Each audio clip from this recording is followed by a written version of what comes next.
नमस्कार, आपका स्वागत है ASTV 24 न्यूज नेटवर्क में।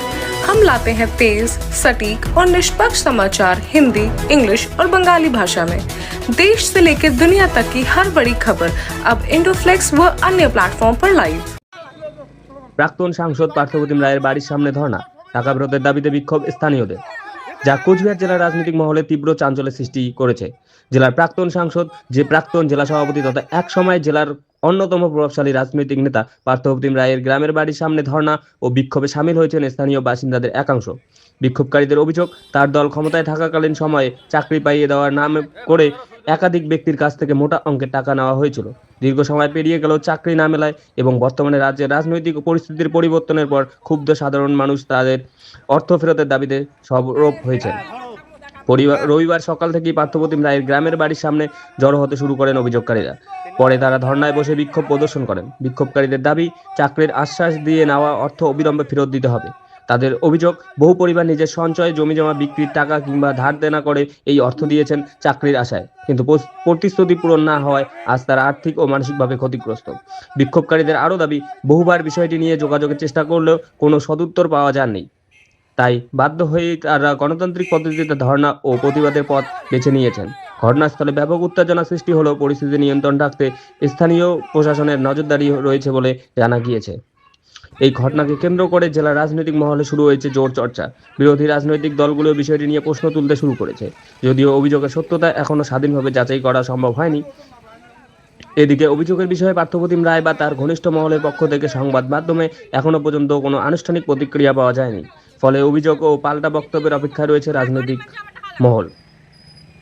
উল্লেখ্য, চাকরির নামে অর্থ লেনদেনের অভিযোগকে কেন্দ্র করে অতীতেও রাজ্যের বিভিন্ন প্রান্তে বিতর্ক তৈরি হয়েছে। সেই আবহেই কোচবিহারে এই ঘটনাকে ঘিরে নতুন করে রাজনৈতিক উত্তাপ ছড়িয়েছে। আমরা সরাসরি চলে যাব বিক্ষোভকারীদের মাঝে, বিক্ষোভকারীদের বক্তব্য শুনে নেব। বাড়ি বাড়ি উত্তর জিরামপুর। কিসের জন্য নিচ্ছে? এত দিয়ে গেলাম কি? কত? 1,60,000 1,50,000 চাইছি। পরে চাকরি দেয়নি? না, আশ্বাস দিছে। হ্যাঁ।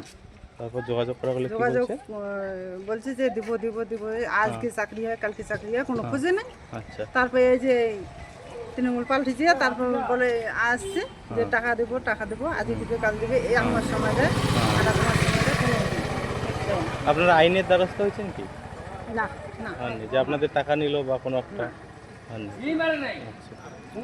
আশ্বাস দিছে আমাদের। মানে টাকা রিটার্ন দেওয়ার আশ্বাস দিচ্ছে। আমাদের আশ্বাস দিচ্ছে টাকা রিটার্ন দিবে, ডেটের পর ডেট দিচ্ছে, টাকা দিচ্ছে না। এটার জন্য কি ব্যবস্থা করা যায়? এখন আন্দোলন করা আর কি। কত টাকা নিছে? কত নিছে? চাকরির জন্য কায় নিছে কায়?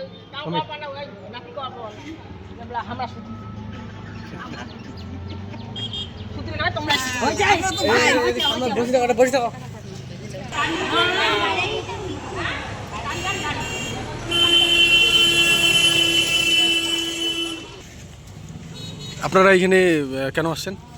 সুমিরের কাছে চাকরির বাবদ টাকা দিছি, টাকা নেওয়ার জন্য। কত টাকা দিছেন? আমি 60,000 টাকা পাই। আর আপনারা? আমি 50,000 টাকা পাই চাকরি বাবদ। টাকা নিচ্ছে 1,60,000 টাকা। মানে টাকা নিছে, চাকরির কোনো ইয়ে করে নাই? আমার কাছে 50,000 চাকরি বাবদ। তো কবে দিছেন? কবে? হলো 4-5 বছর। 4-5 বছর থেকে ঘোরাচ্ছে। বেশি হলো। For more updates, continue watching ASTV 24.